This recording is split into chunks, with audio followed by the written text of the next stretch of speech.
Hello students welcome to my class এই ভিডিওত আমি আলোচনা কৰিম ত্ৰিকোণমিতিৰ পৰিচয় অৰ্থাৎ অষ্টম অধ্যায়ৰ পৰা এইচএসএলসি এক্সামিনেশন বিলাকতনো কি কোৱেশ্চন আহিছিলে এই ভিডিওটোত সেইবিলাক কোৱেশ্চনে আলোচনা কৰা হ'ব যিবিলাক আগন্তুক 2022 ত হ'বলগীয়া এইচএসএলসি এক্সামিনেশন বিলাকত সিলেবাস মতে লাগে তো সিলেবাসৰ বাহিৰৰ কোৱেশ্চনখিনি যিখিনি বাদ দিয়া হৈছে সেই কোৱেশ্চনখিনি ইয়াতে আলোচনা নকৰো ঠিক আছে তো আমি স্টাৰ্ট কৰো আহা আমি প্ৰথমতে লৈছো 2015 ৰ Question paper khon. A paper khonor 11 number question dia ase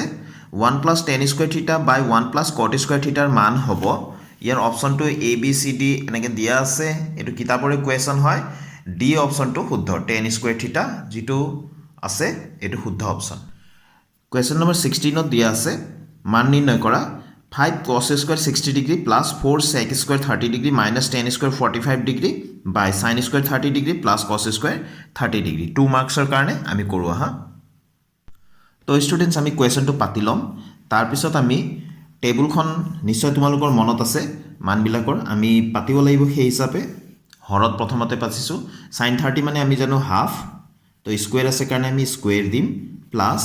cos 30 মানে জানো আমি √3/2 তো স্কয়াৰ আছে কাৰণে স্কয়াৰ দিম ঠিক আছে সেই ধৰণে 5 to তো এটো আছে 5 into cos square 60 degree তো cos 60 মানে আমি জানো হাফ তো স্কয়াৰ আছে কাৰণে স্কয়াৰ দিম প্লাস ইফালে 4 আছে sec square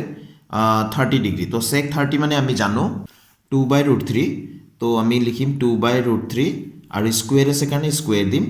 minus tan square 45 degree তো tan 45 মানে জানো আমি 1 বুলি তো 1 লিখিলো আৰু স্কয়াৰ আছে কাৰণে স্কয়াৰ দিম তো আমি এতিয়া ইয়াতে এতিয়া 1 স্কয়াৰ মানে 1 আৰু 2 স্কয়াৰ মানে 4 তো আমি 1/4 পালো হৰত কৰি আছো প্ৰথমতে √3 স্কয়াৰ মানে 3 আৰু 2 স্কয়াৰ মানে 4 ঠিক আছে তো ইফালে 5 into 1 স্কয়াৰ মানে তো 1 এ হ'ব আৰু 1/4 পালো প্লাস 4 into 2 স্কয়াৰ মানে 4 আৰু √3 স্কয়াৰ মানে 3 মাইনাস ইফালে 1 ঠিক আছে এতিয়া আমি হৰত প্ৰথমতে কৰিলো হৰ কেটা যদি একে থাকে তেনেহলে লগ কেটা আমি ডাইৰেক্ট যোগ কৰিব পাৰো বিয়োগ থাকিলে ডাইৰেক্ট বিয়োগ কৰিব পাৰো ঠিক আছে তো এতিয়া আমি ইয়াতে পাম 5/4 গোটা সংখ্যাটো সদায় লবৰ লগতে পূৰণ হ'ব প্লাস 4 4 16/3 আৰু ইফালে -1 টো আছে ঠিক আছে তো আমি হৰত পালো 4/4 তো 4 ৰে 4 আমি এবাৰ কাটিব পাৰো তলত 1 পাম তো এতিয়া ইয়াতে আমি লসাগু লম কি আছে হৰত 4 আৰু 3 আছে তো 4 3 গুণ 12 তো 4 ৰে এতিয়া 12 হৰণ কৰিলে 3 পাম 3 5 গুণ 15 ইয়াতে লিখিম আমি 3 ৰে 12 হৰণ কৰিলে মানে হৰেৰে লসাগু হৰণ কৰিব লাগে তো আমি কিমান পাম 4 পাম আৰু 4 16 গুণ 64 64 অকমান থেপাথেপি হল মাইনাস ইয়াতে গোটা সংখ্যাটো কিন্তু লসাগুৰ লগত পূৰণ হৈহে বহিব লসাগু আছিল 12 এটো ক্ষেত্ৰত তো 12 1 12 ঠিক আছে তো ইয়াতে অকমান থেপাথেপি হল তোমালোকে চাবা 15 + 64 - 12 পাইছো এতিয়া হৰত যেহেতু ইয়াত সোৱা হৰত যেহেতু 1 আছে এটুক আমি বাদ দিম হৰৰ 1 টো থাকেই আমি নিলিখিলেও হল তো আমি এটু বহাই দিলো 12 হল ইয়াতে ওপৰত আমাৰ কিমান হ'ব 67 তো 67/12 পাম আমি তো এটো হৈ গল আমাৰ শুদ্ধ আনসাৰটো তাৰ পিছত আৰু এটা কোৱেশ্চন আছে স্টুডেন্টস এটো আমাৰ 2022 ত হ'বলগীয়া সিলেবাসত নাই গতিকে এটো কোৱেশ্চন আমি নকৰো এবাৰ আমি চাও 2017 ত কি আহিছে এতে অবজেক্টিভ টাইপ কোৱেশ্চনত আহিছে কোৱেশ্চন নম্বৰ 7 ত sin square 30 degree minus cos square 30 degree ৰ মান হ'ব তো মানটো আমি উলিয়াই চাওচোন তো আমি লিখি ললো sin square 30 degree minus cos square 30 degree তো আমি জানো sin 30 মানে হাফ স্কয়াৰ আছে কাৰণে স্কয়াৰ দিলো মাইনাস cos 30 মানে আমি জানো √3/2 আৰু স্কয়াৰ আছে কাৰণে স্কয়াৰ দিলো ঠিক আছে তো এতে ইয়াৰ পৰা পাম 1 স্কয়াৰ মানে 1 এ একে গুণে 2 স্কয়াৰ মানে 2 to the 4 আমি লিখিলো তাৰ পিছত √3 স্কয়াৰ মানে 3 2 স্কয়াৰ মানে 4 তো আমি কিমান পালো মই অকমান আগতে কৈছিলো যদি হৰ কেটা একে হয় আমি লিখি লম আৰু ওপৰৰ কেটা আমি যদি প্লাস থাকে ডাইৰেক্ট প্লাস কৰিম মাইনাস থাকিলে ডাইৰেক্ট মাইনাস কৰিম তো ইয়াতে মাইনাস আছে গতিকে 1 - 3 মানে আমি কিমান পাম -2 তো 2 1 2 2 2 4 আমি কিমান পালো -1/2 তেনেহলে স্টুডেন্টস ডি অপশনটো আমাৰ শুদ্ধ হ'ব -1/2 কোৱেশ্চন নম্বৰ 16 ত আছে 2 মাৰ্কছৰ কাৰণে যদি 5 tan θ = 4 তেনেহলে 5 sin θ - 3 cos θ by 5 sin θ + 2 cos θ ইয়াৰ মান উলিয়াব লাগে তো প্ৰথমতে আমাক যি দিয়া আছে এটো লিখিলো দিয়া আছে 5 tan θ = 4 ইয়াৰ পৰা আমি পাম tan θ = 4/5 তো আমি লিখি ললো tan θ = 4/5 তো এতিয়া আমি ইয়াৰ মানটো উলিয়াব লাগে 5 sin θ - 3 cos θ by 5 sin θ + 2 cos θ ইয়াৰ মান উলিয়াব দিছিলে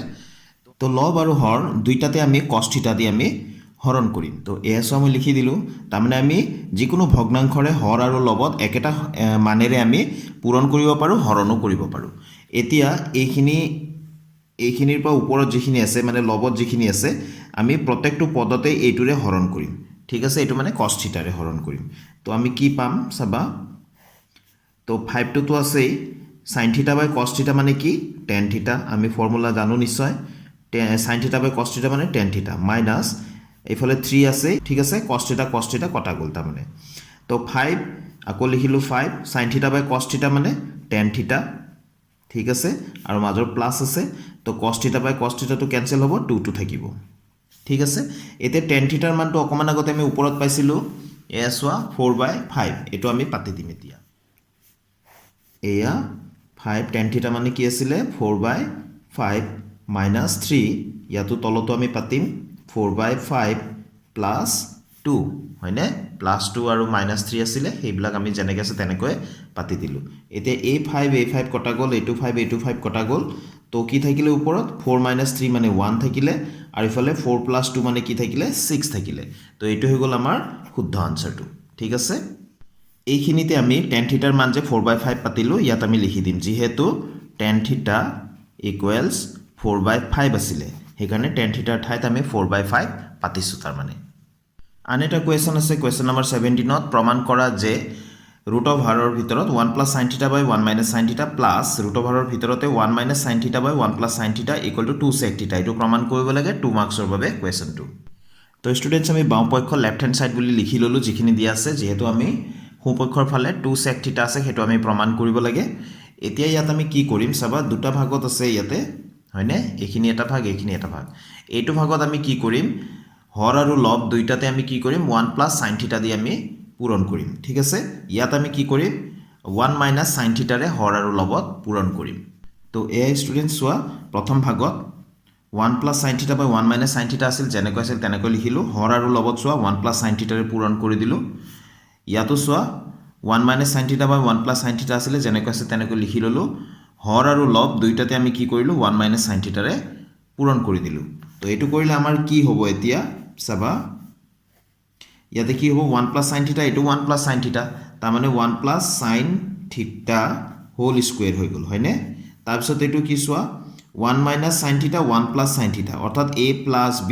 a minus b ফৰ্মুলাত আহিব তো তেনেকৈ কি হয় a square minus b square অৰ্থাৎ ইয়াতে sin θ আছে sin θ স্কয়াৰ কৰিলো ঠিক আছে তো ইফালে প্লাস ইয়াতো হে একে ধৰণে হ'ব 1 minus sin θ হোল স্কয়ার তো a plus b a minus b ফর্মুলাটা আহি আছে তো a স্কয়ার অর্থাৎ 1 স্কয়ার minus b স্কয়ার মানে ইয়াতে sin θ আছে b মানে তো sin θ স্কয়ার ঠিক আছে তো এতিয়া ওপৰত 1 plus sin θ হোল স্কয়াৰ আছে a স্কয়াৰটোৰ কাৰণে এইখিনি লবৰ কাৰণে কি হ'ব এই বৰ্গমূলটো উঠি যাব তো আমি কি লিখিম 1 plus sin θ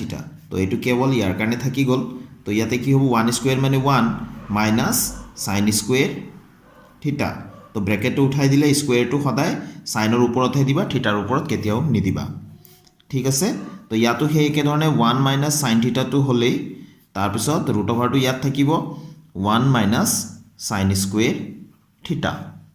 তো এতিয়া 1 plus sin θ লিখি ললো লবৰ যিখিনি আছে এটো বৰ্গমূলৰ ভিতৰত 1 minus sin স্কয়াৰ θ ফৰ্মুলাটো কি আছিল 1 minus sin স্কয়াৰ θ মানে cos স্কয়াৰ θ ঠিক আছে ইয়াতো সেই ধৰণে 1 minus sin θ ওপৰত যি আছে হেতু থাকিলেই তাৰ পিছত তলত কি হ'ব ইয়াতো 1 minus sin স্কয়ার θ আছে গতিকে cos স্কয়ার θ ঠিক আছে তো এটুত পালো 1 plus sin θ স্কয়ার আছে কাৰণে ইয়াৰ কাৰণে এতে বৰ্গমূল উঠি যাব তো কি পাম আমি cos θ ইয়াতো আমি কি পাম 1 minus sin θ by cos θ square আছে কাৰণে বৰ্গমূলটো ইয়াতো উঠি গল এতিয়া চোৱা ইয়াতে দুইটাতে হৰ দুটা একে আছে হয়নে তো অকমান আগতে মই কৈছিলো যদি হৰ দুটা একে থাকে প্লাস থাকিলে আমি ডাইৰেক্ট প্লাস কৰি দিব পাৰো মাইনাস থাকিলে ডাইৰেক্ট মাইনাস কৰিব পাৰো তো ইয়াতে cos θ আমাৰ লখাগু হ'ব 1 plus sin θ মাজৰ প্লাস টু এইটো তাৰ পিছত কি আছে 1 minus sin θ তো sin থিটা কাটি দিলোঁ তো 1 + 1 কিমান হৈ যাব 2 তো আমি কি পালোঁ 2 / cos থিটা তো আমি জানো যে এটুক আমি এই ধৰণে লিখিব পাৰোঁ 2 * 1 / cos থিটা তো আমি জানো 1 / cos থিটা মানে sec থিটা তো আমি ইয়াতে লিখিব পাৰোঁ 2 * sec থিটা ইয়াত লিখি দিব পাৰোঁ যেহেতু 1 / cos থিটা মানে sec থিটা ঠিক আছে তো আমি পাই গ'লো সোঁপক্ষত যি লাগে তো আমি ইয়াত লিখি দিম ৰাইট হেণ্ড সাইড প্ৰুভড বা প্ৰমাণিত হ'ল 18 নম্বৰ কুৱেশ্যনত আৰু এটা কুৱেশ্যন দিয়া আছে sin 30 degree plus tan 45 degree minus cos x 60 degree by sec 30 degree plus cos 60 degree plus cot 45 degree ইয়াৰ মান নিৰ্ণয় কৰিব লাগে 2 মাৰ্কছৰ বাবে কুৱেশ্যন তো ষ্টুডেণ্টছ আমি অংকটো পাতি ল'লোঁ এতিয়া আমি মানকেইটা লিখি দিব লাগে sin 30 ডিগ্ৰী মানে আমি জানো হাফ প্লাছ tan 45 মানে 1 মাইনাছ cos x 60 ডিগ্ৰী মানে আমি জানো 2/√3 ঠিক আছে ঠিক সেইধৰণে sec 30 ডিগ্ৰী মানে 2/√3 প্লাছ cos 60 মানে আমি জানো হাফ প্লাছ cot 45 মানে 1 এতিয়া ষ্টুডেণ্টছ আমি হৰ আৰু লব দুইটাতে আমি পৃথক পৃথককৈ কৰিম এতিয়া ইয়াতে আমি লসাগু ল'ম প্ৰথমতে লবতে 2 আৰু √3 যেহেতু হৰত আছে 2 * √3 আমাৰ লসাগু হৈ গ'ল এতিয়া হৰেৰে লসাগু যদি হৰণ কৰোঁ 2 2 কেনসেল হ'ব √3 থাকিব √3 1 গুণ √3 প্লাছ গোটা সংখ্যাটো সম্পূৰ্ণ লসাগুৰ লগত পূৰণ হৈ বহিব 2√3 মাইনাছ √3 ৰে এইখিনিক যদি হৰণ কৰা যায় √3 কেনসেল হ'ব 2 থাকিব 2 2 জাৰ ইয়াতে আমি পাম 4 ঠিক আছে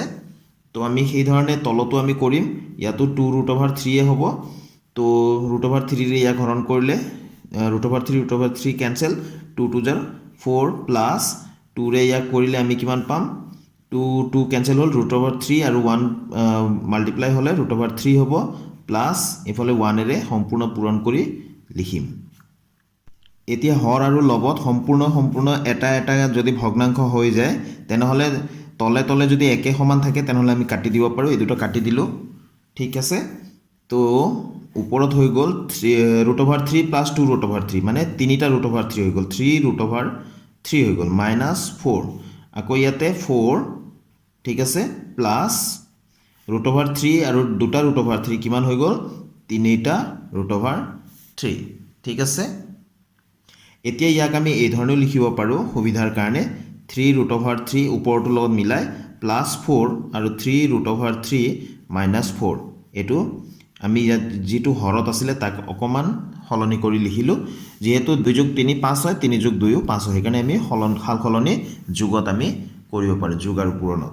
এতিয়া যেহেতু ইয়াতে অপৰিমেয় সংখ্যা হয় এটো তো 3√3 +4 ক্লাস 9 ত এটো পাইছিলা হৰটো পৰিমেয়কৰণ কৰিবলৈ হলে একে সংখ্যাবিলাক লম কিন্তু ইয়াত প্লাস আছে কাৰণে মাজত কেৱল মাইনাস লম 3√3 -4 এই সংখ্যাটোৰে আমি হৰ আৰু লব দুইটাতে পূৰণ কৰিম 3√3 -4 এটো আগৰ পৰাই আছে ইয়াত এটো এক্সট্ৰা দিয়া হৈছিল কাৰণে ইয়াতো আমি দিম এতিয়া ঠিক আছে তো এতিয়া সোয়া ইয়াতে a + b a - b তেনেকৈ ভাবিব পাৰা তো a² - b² ফৰ্মুলাত আহিলে তো 3√3² - 4² ইয়াত এতিয়া সোয়া এখিনি একেই গতিকে একে যদি হয় এটো আৰু এটো দুটা গ্ৰুপ গতিকে আমি লিখিব পাৰো 3√3 - 4 হোল স্কয়াৰ হয় যেনেকৈ a * a² হয় ঠিক সেই ধৰণৰ তো এতিয়া এটো a - b হোল স্কয়াৰ ফৰ্মুলাত ভাগিম 3√3 হোল স্কয়াৰ -2 * 3√3 * 4 + 4² ঠিক আছে তো ইয়াতে আমি কিমান পাম 3 3 গুণ 9 পূৰণ √3² মানে 3 মাইনাস ইয়াতে 4 4 গুণ 16 4² মানে 4 4 = 16 তো ইয়াতে আমি পালো 9 3 = 27 মাইনাস 16 ঠিক আছে তো ওপৰত আমি কিমান পাম 3√3² মানে অকমান আগতে আমি হিসাব কৰিলো 27 পালো নহয় জানো 3√3² কৰোতে আমি কিমান পালো 9 * 3 27 পালো গতিকে এইখিনিটো আমি কিমান পাম 27 তো মই ডাইৰেক্ট লিখি দিছো 27 ঠিক আছে ইয়াতে আকৌ 3 2 গুণ 6 6 4 গুণ 24 তাৰ মানে √ৰ বাহিৰৰ খিনি 24 আৰু √3 প্লাস ইফালে 4 4 = 16 ঠিক আছে এতিয়া আমি হৰত পাই গলো ইয়াতে 27 ৰ পৰা 16 গলে 11 27 আৰু 16 যদি আমি প্লাস কৰো আমি পাম 43 - 24 √3 তো তো এইটো হৈ গ'ল আমাৰ শুদ্ধ আনচাৰটো এই কুৱেশ্যনটো আহিছিলে 8.2 অনুশীলনীৰ পৰা 1 নম্বৰ কুৱেশ্যন নম্বৰ 4টো আছিলে তো ষ্টুডেণ্টছ আজিৰ ভিডিঅ'টো ইয়াতে সামৰিছোঁ তো নেক্সট ভিডিঅ'ত মই বাকীখিনি কুৱেশ্যন পেপাৰৰ গোটেইখিনি কুৱেশ্যনেই মই সলভ কৰি দিম তোমালোকে নিশ্চয় চাবা তেনেহ'লে আজিলৈ আহোঁ নিজৰ স্বাস্থ্যৰ যত্ন ৰাখিবা ভালকৈ পঢ়া শুনা কৰি থাকা থ্যাংক ইউ ষ্টুডেণ্টছ কিপ ৱাচিং মাই চেনেল